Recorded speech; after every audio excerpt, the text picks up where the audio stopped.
puxa a cadeira, senta e conversa com o velho amigo. Inicialmente, gostaria de dizer da minha satisfação de voltar a essa universidade, onde eu fui muito bem recebido e dei aula há mais de 20 anos. Eu tive muitas emoções aqui, com todos os meus alunos, meus colegas professores. Uns ainda estão vivos, como a Janá e o Humberto. E eu quero me apresentar, sou Raimundo Barros Lima, sou de formação, sou técnico agrícola, formado no Amazonas. Eu sou engenheiro agrônomo formado no estado do Pará e vim ao Acre em 1973, trabalhar na antiga AK e posteriormente em 81 adentrei a universidade para dar aula no curso de agricultura. Foi um prazer imenso encontrar uma turma de jovens que queriam estudar e conhecer a cultura da seringueira, da Évia. Foram momentos muito difíceis para eles, porque o curso estava iniciando, mas eles foram verdadeiros heróis. Hoje, o país quase inteiro tem tecnólogo em agricultura. Isso é uma satisfação para todos nós que fomos professores deles. A minha primeira aula foi uma coisa assim, inesperada. Eu estava em casa quando a coordenação do curso, o professor Dr. Antônio Francisco, ele telefonou dizendo que eu teria que me apresentar para dar a primeira aula. Eu não estava preparado. Subitamente eu cheguei em sala de aula. Aqui, depois nós vamos mostrar a sala de aula. Encontrei uma turma de pessoas que eu já conhecia, alguém da extensão rural. E declaro a vocês que os primeiros minutos foi muito ruim. Mas eu, como bom extensionista, percebi que tinha dado uma aula. Mas eles me ajudaram, vi o Jesus, vi Nogueirinha, o mestre Elias ali, todos me apoiaram. Eu retornei de sala de aula, chamei Isomar Paraguaçu, que era uma espécie de monitor da disciplina, que era seringais nativo. Ele só não foi o professor porque ele precisava terminar a formação dele, mas um grande profissional. Nos recolhemos a uma sala e lá eu vi umas transparências e um retroprojetor do Dr. Zaqueu Machado de Almeida. Daí veio o espírito de extensionista. Eu me assessorei do Alcimar Paraguaçu, que eu quero aqui cumprimentar e agradecer a ele por esse momento inicial. Ele foi meu parceiro. E aí eu preparei uma aula com todos os caminhos, todas as coisas, conteúdo, e voltei e estou lecionando por mais de 20 anos. A primeira Revolução Industrial compreende aproximadamente os anos entre 1760 e 1830. Ocorreram sim desenvolvimentos industriais pontuais em regiões como partes da Bélgica, no Vale do Ruhr, na atual Alemanha, na França, na Suécia, no Nordeste dos Estados Unidos, mas a primeira Revolução Industrial foi essencialmente um fenômeno inglês. E quais fatores explicam isso?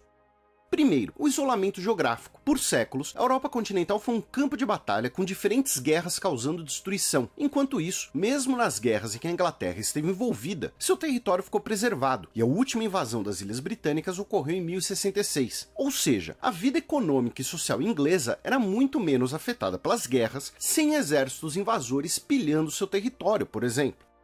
Esse isolamento geográfico também favoreceu outro aspecto, o do comércio marítimo. Enquanto outras regiões contavam com rotas comerciais terrestres mais demoradas e menos diversas, os ingleses priorizavam o comércio marítimo com o resto do mundo.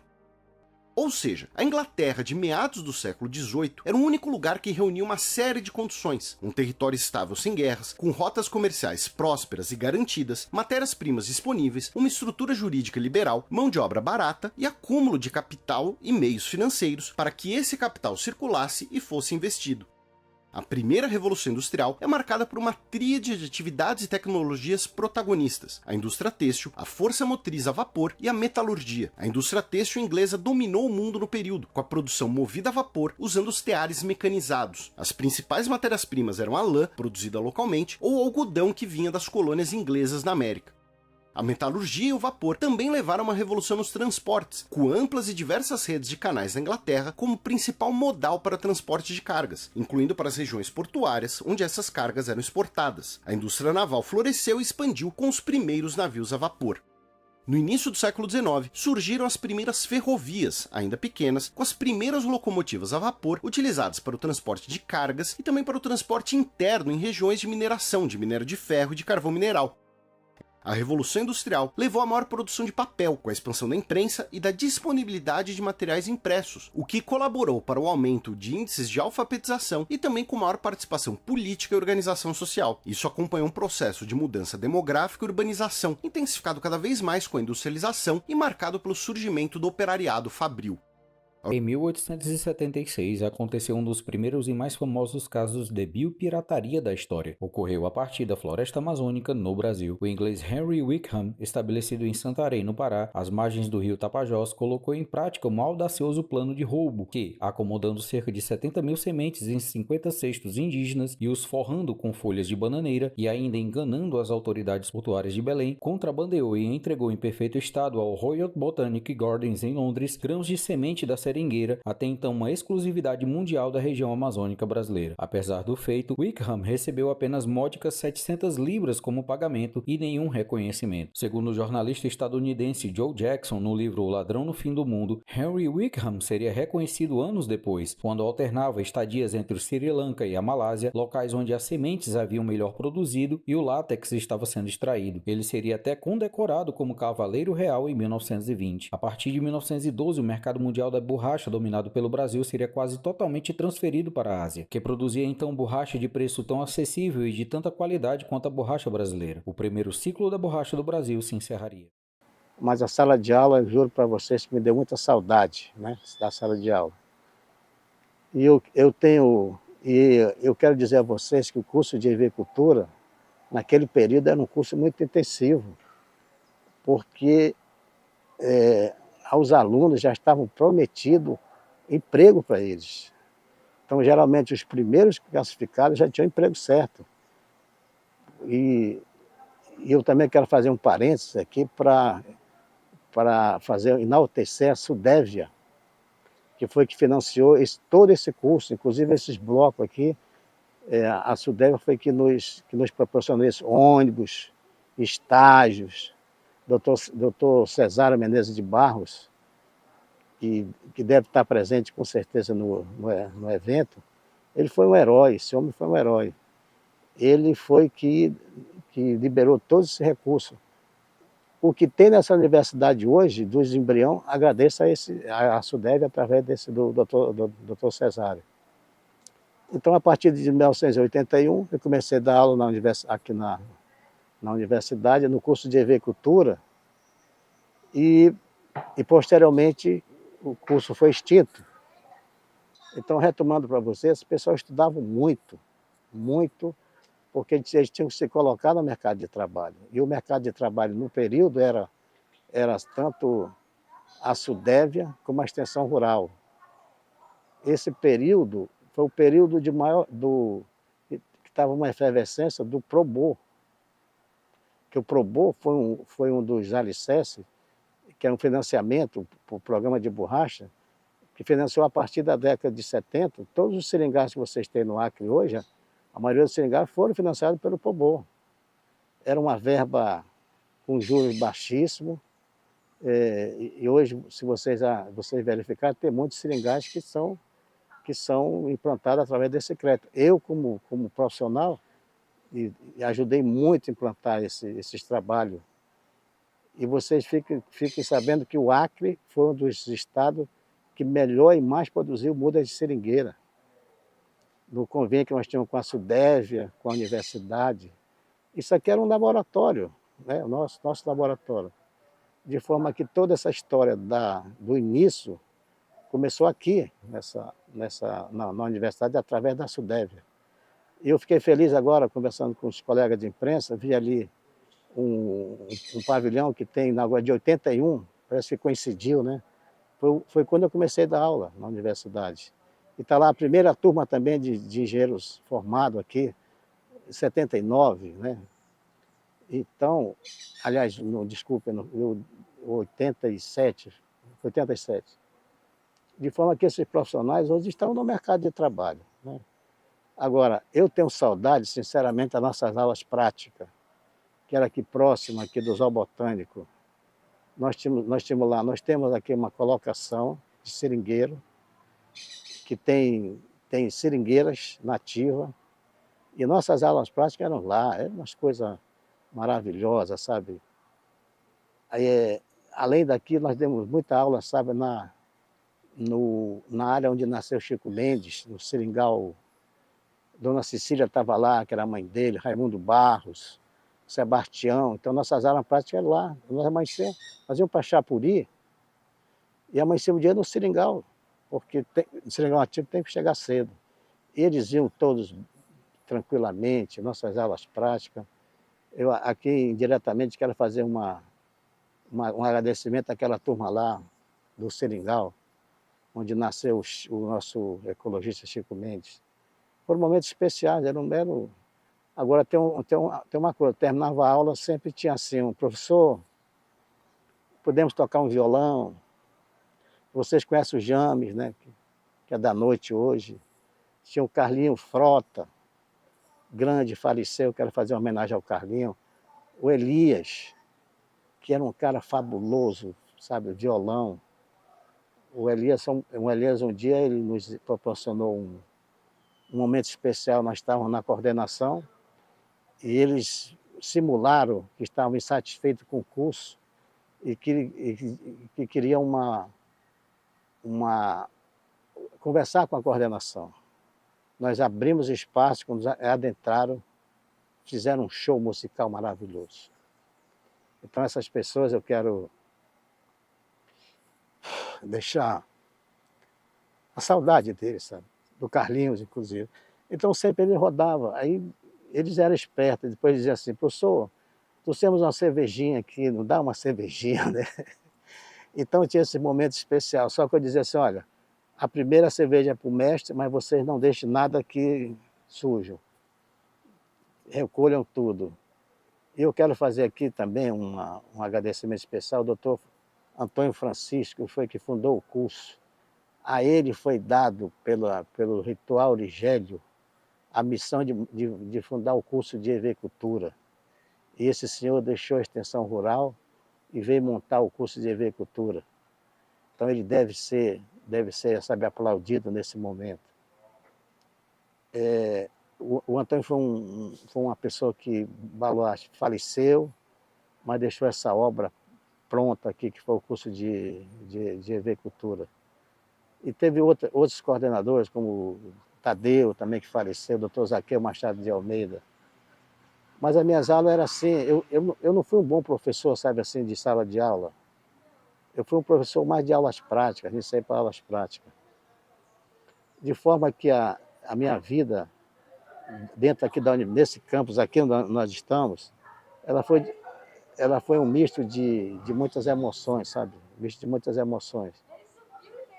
E aqui, vocês perceberam, nós temos um seringal de cultivo que foi montado pelas primeiras turmas, um trabalho, um seringal de seringueira aqui, é montado.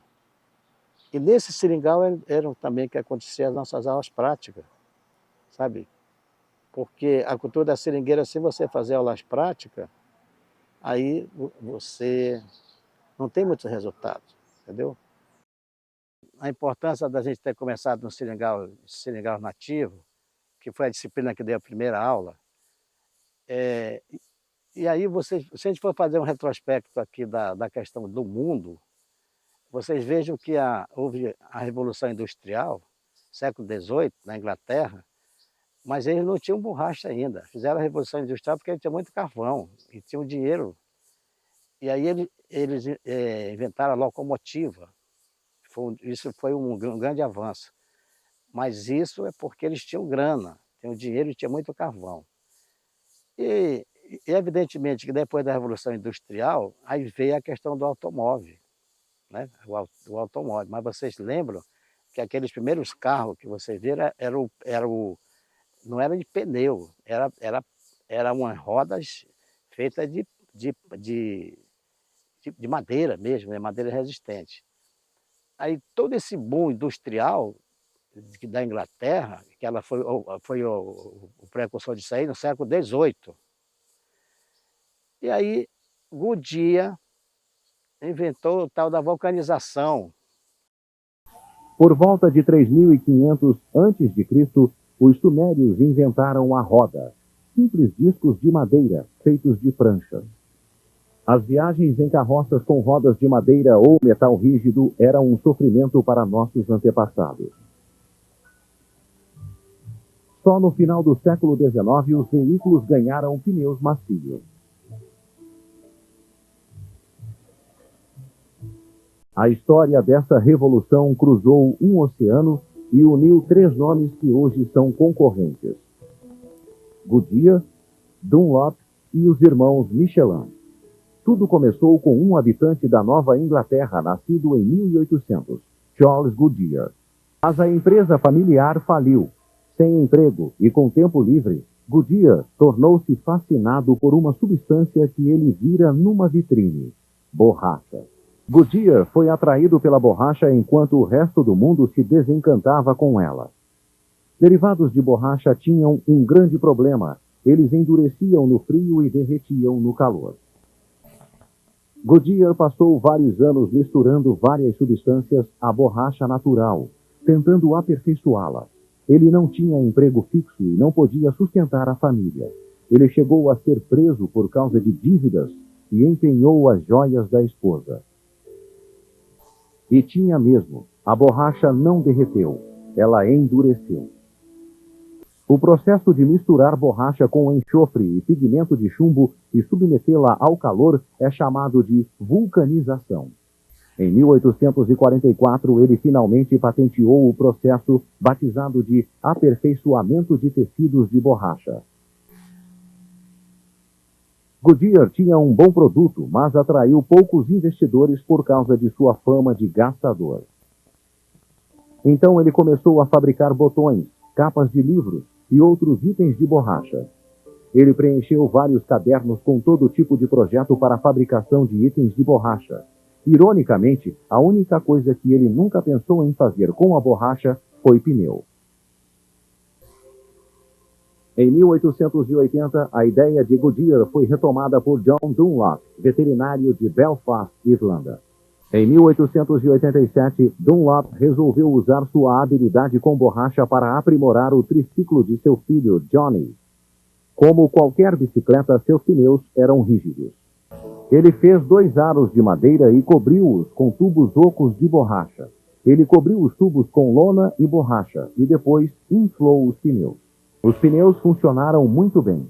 Para proteger sua invenção, Dunlop patenteou seu melhorias em pneus de rodas para bicicletas, triciclos ou outros veículos de estrada. John Dunlop tinha jeito para negócios. Ele fundou uma fábrica de pneus, emprestando seu nome e seu rosto ao produto. Tempos depois, um ciclista passeava pela França em sua bicicleta com pneus Dunlop quando um deles furou. Era um problema, mas por sorte ele estava perto de uma fábrica de borracha de propriedade de Edouard Michelin. Mas Michelin identificou um problema.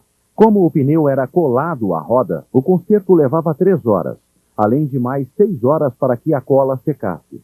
Na hora, Edouard viu uma oportunidade. Os pneus Michelin podiam ser trocados em apenas 15 minutos, uma diferença crucial em corridas de bicicleta, esporte muito popular. Mas melhorar um pneu é uma coisa, vendê-lo é outra. Foi quando entrou em cena o irmão de Edouard, André Michelin. Ele era ótimo em marketing. Eles se tornaram pioneiros do patrocínio esportivo. Quando Charles Terron venceu uma importante corrida com pneus Michelin, a Paris-Bretanha-Paris, André estava pronto. Logo, Edouard percebeu que podia adaptar os pneus de bicicleta para a maravilha tecnológica de 1890, o automóvel. Carros a motor ainda usavam rodas de borracha sólida. Repetindo a tática usada nas bicicletas, os irmãos instalaram seus pneus em carros de corrida e divulgaram os resultados. Em 1895, eles mesmos participaram da corrida Paris-Bordeaux. Século após a descoberta de Goodyear, os pneus de borracha finalmente estavam prontos. E aí nós vamos pelo um fato, que depois disso eles começaram, viram que tinha vulcanização, e começaram, vocês vão perceber que os carros começaram a ter pneu, só que eles não tinham borracha. Só que a semente de seringueira é altamente, ela é uma oleaginosa, ela perde rapidamente a germinação, mas 2.700. Bem, depois que eles levaram essa semente, levaram para a possessão dele, que era na Malásia. Veja bem, quando a Malásia começou a trabalhar em pesquisa, nós estávamos aqui no Brasil, aí que eu quero dar um ponto bem tranquilo. 1877 foi a primeira seca do Nordeste. Eles passaram fome. E aí qual foi a opção? Vir para a Amazônia, que já tinha sido descoberta através de um trabalho da Cunha, ele conheceu os rios, e as pessoas vieram, se localizaram aqui, por exemplo, no Rio Purus, Rio Acre. Você vê que o Netel Maia veio para cá nesse período, também fundou Rio Branco. Então, a caça de onde tinha isso aí foi a partir dessa descoberta. E ele levou para lá as sementes e nós ficamos aqui só explorando os seringais, que chamavam de ouro negro, né? Ouro negro. Isso deu um desenvolvimento muito grande, mas tem um problema. A nossa borracha, que era produzida aqui na Amazônia, ela ia para Belém, e de Belém ia o governo português levava todo o nosso dinheiro para Portugal. Sabe para quê? Para exatamente para enriquecer eles, e o café tinha ficado realmente com um grande problema. Mas o que aconteceu? Belém foi desenvolvido, tem o Teatro da Paz, Manaus teve a Bela Época, lá você lembra, né? Aí tem o teatro ali. Manaus ali, um período, eles viram a Paris, seringalista lá, fumando e tal. Mas não perceberam que eles estavam fazendo tudo errado. E a Malásia estava pesquisando lá. Quando foi em 1912, nós tivemos a maior produção de borracha, 42 mil toneladas. Percebe bem? Então, acontece que em 1913 entra a primeira produção de borracha da Malásia. Pouco ainda. Mas aí o que aconteceu? O seringal nativo tem um hectare, tem 1,5 seringueira nativo, mais ou menos 300 hectares. Aqui, vocês estão vendo, 1 hectare aqui, hoje o João deve ter aqui, quando nós fizemos, tinha 500 por hectare. Vamos dizer que o João ficou agora com 300 seringueiras dessa fazenda da Sangria, como vocês estão vendo aqui. Ele tem condição de produzir 1,5 toneladas de borracha ano, com certeza. Esse clone aqui, todos foram selecionados da Malásia. Aqui vocês têm aqui o clone de lá da Malásia, que veio para o Brasil. Então, eu queria montar esse ponto para você ver a questão como foi a ascensão e queda da riqueza brasileira, né? E aí nós tivemos na Primeira Guerra Mundial um alentozinho, nós começamos a produzir alguma coisa, mas acontece que aí vem a Segunda Guerra Mundial. E aí os japoneses foram para o lado de quem? Para o lado dos alemães. E nós ficamos do lado dos americanos. Vocês conhecem bem essa história. Onde é que está a Malásia? No continente asiático. Então fecha lá, não sai nenhuma borracha que o Japão não deixava, porque era inimigo. E aí vem, meus amigos, a questão da saudade da borracha. Getúlio Vargas vai lá na foz do Amazonas ali, com o Rio Negro, faz aquele discurso bonito. Vocês são os heróis, vocês vão salvar o país. Porque quem não ia para o fronte de guerra vinha para cá, para a Amazônia. Morrer de malária, morrer de picada de cobra, mas eles vieram, foram uns heróis. E parecia que essa questão da borracha deu um novo alento para os senegalistas. Mas quando abriu os portos de lá, quando você lembra que a questão daquela bomba, tá, de Hiroshima e tal, aí começou a entrar a borracha da Malásia, aí acabou tudo, meu irmão.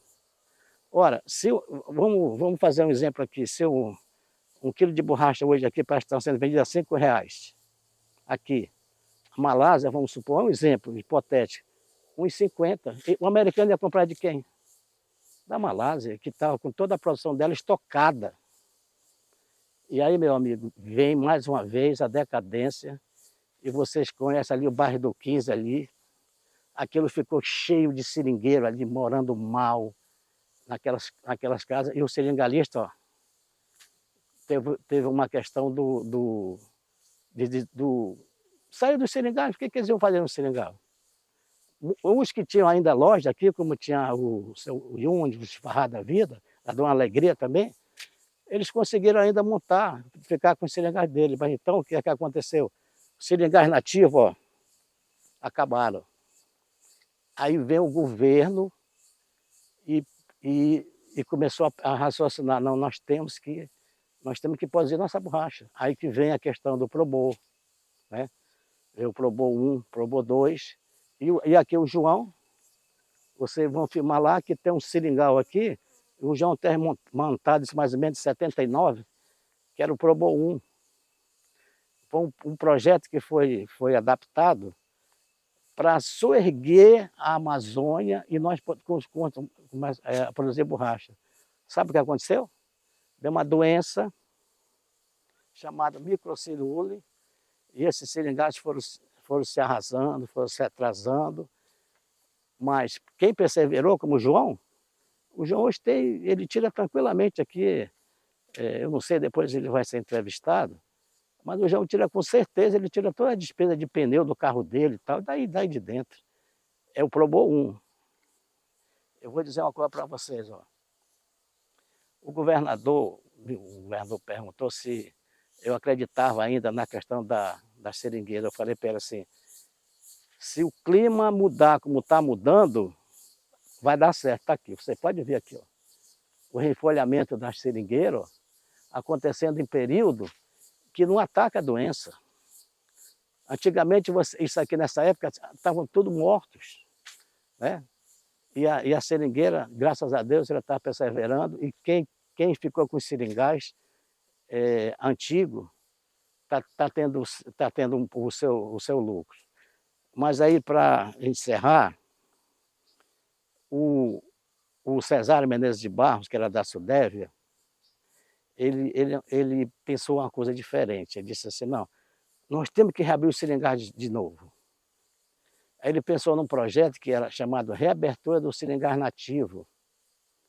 Ele tinha uma verba, o seringalista reabriu o seringal, dava todo o financiamento e comprava a produção através do Banco da Amazônia. Isso não deu muito resultado, ele fez outra coisa, nós vamos montar a mini-usina, não foi, João? Montou a mini-usina. A mini-usina foi uma ideia maravilhosa, cara, porque você tinha uma borracha de qualidade, era a folha defumada, então era uma coisa... E as mini-usinas também não deram resultado, assim como se esperava. Infelizmente, então, hoje, para a gente encerrar essa parte, a nossa produção de borracha é insignificante, está entendendo? Infelizmente, esses seringais aqui que foi instalado hoje com o fechamento da fábrica de camisinha, eles estão hoje vendendo borracha. Você veja aqui, ó, coagula aqui. Mas o João cansou de tirar aqui 50 corotes de látex e vendia lá para a fábrica de camisinha. Foi um progresso tremendo. O João e a pessoa que arrendava aqui, o Sebastião, ganharam muito dinheiro, graças a Deus, mas fechou. E agora? Eu acho que estão vendendo, acho que para cooperar, né? Eu vou finalizar dizendo para vocês, ó, a borracha, quanto mais suja, pior. Porque a borracha tem uma coisa chamada de uma propriedade que é elasticidade e resistência. Por isso que mesmo nós produzimos pouco, as fábricas de automóvel precisam ainda do nosso látex, que é para dar resistência aos pneus. Precisa ainda. Eu não sei dizer para vocês que fiquei afastado um pouco, eu não sei se está produzindo 5.000 toneladas, eu não sei, não sei hoje. Mas o que ainda está servindo para essas indústrias. E aí eles pegam isso aqui, o biscoito, sujo. O João não faz isso não, que eu sei que ele não faz. Quanto mais sujidade, mais lava, mais processa e a borracha fica de inferior qualidade. E aqui eu vou terminar dizendo para vocês o seguinte. Vocês conheceram a cooperativa Agroextrativo de Chapuri? Que na época, era comandada pelo irmão meu primo do Chico, Duda. Ele um dia me chamou, aí que eu quero colocar a minha questão da universidade. Disse, professor, nós temos condição de melhorar a qualidade de borracha, que Jaru está comprando nossa borracha a preço podemos. Então a universidade me liberava todo ano, juntamente com o IBAMA e com o PESACRE, e nós aí rodamos esses seringais todinho, melhorando a qualidade de borracha. Hoje a qualidade de borracha é péssima, digo para vocês, e lamento muito. Meus parabéns para quem... Aí vocês vejam que a nossa ideia foi montar o seringal antigo e o novo aqui, ó. Que aquele quando está em decadência, daqui 30, 40 anos, o João tem esse aqui. Ok? Obrigado e um bom dia para todos. Eu me chamo João Evangelista Ferreira, conhecido como João Paraná, né? Eu estou nessa colônia aqui desde 79, eu cheguei aqui no dia 11 de julho de 79, né? Eu, a mulher, tinha 2 filhos nessa época, aí era toda mata, e aí quando foi em 80 eu consegui fazer um financiamento para 3 hectares de seringueira, plantei, em 83 eu fiz mais 5, aí foi para 8, só que quando eu fiz para 3 eu plantei 4. E quando eu fiz para 5, eu plantei 6, terei 10 hectares. E essa seringueira já está produzindo muito tempo. Aí depois fiz mais 3,5 hectares aqui agora, por último, essa que nós estamos aqui. A gente sempre teve o apoio, né, da antiga Emater, né, que no caso era o Barrinho, que sempre estava aqui junto com a gente, Raimundo Barro. E ele sempre incentivou nós a mexer com a seringueira. Com muita dificuldade, nem está conseguindo. E a gente agradece ele também, porque se não fosse ele, quem sabe, se não tivesse esse incentivo, não tinha continuado aí, porque já teve época que o preço caiu demais, então a gente ficava desanimado. Agora já consegui vender de R$5, não é bom, mas dá para fazer alguma coisa, um salário todo mês, já quebra o galho.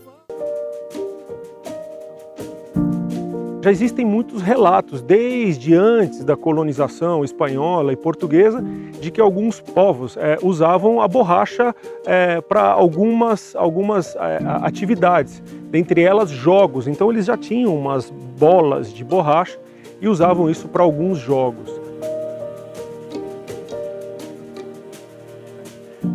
Lembrando que o nome científico da borracha da seringueira é Hevea brasiliensis, né?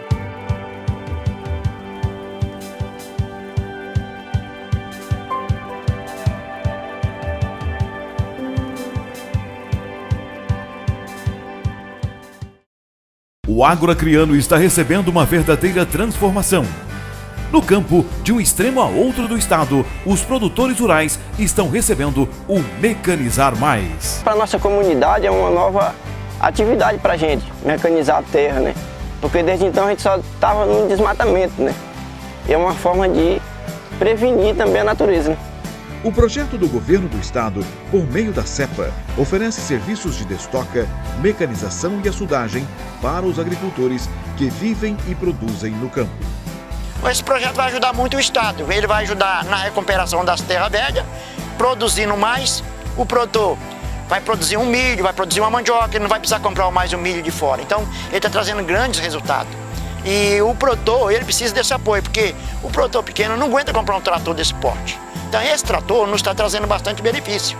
Graças a Deus, esse trator chegou numa boa hora aqui para a nossa comunidade e a gente conseguiu fazer esse trabalho aqui e já fizemos para mais de 20 outras propriedades, outras colônias.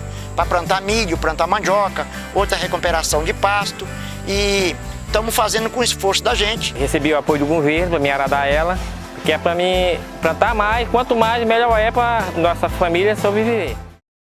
De forma que eu quero deixar aqui meu agradecimento a essas turmas, agradecimento a esse santo local, a esse bioma aqui. E vamos continuar, a vida continua, né? Eu tive um problema de doença, mas estou aqui maravilhoso e quero deixar saudar a todos nesse primeiro momento especial.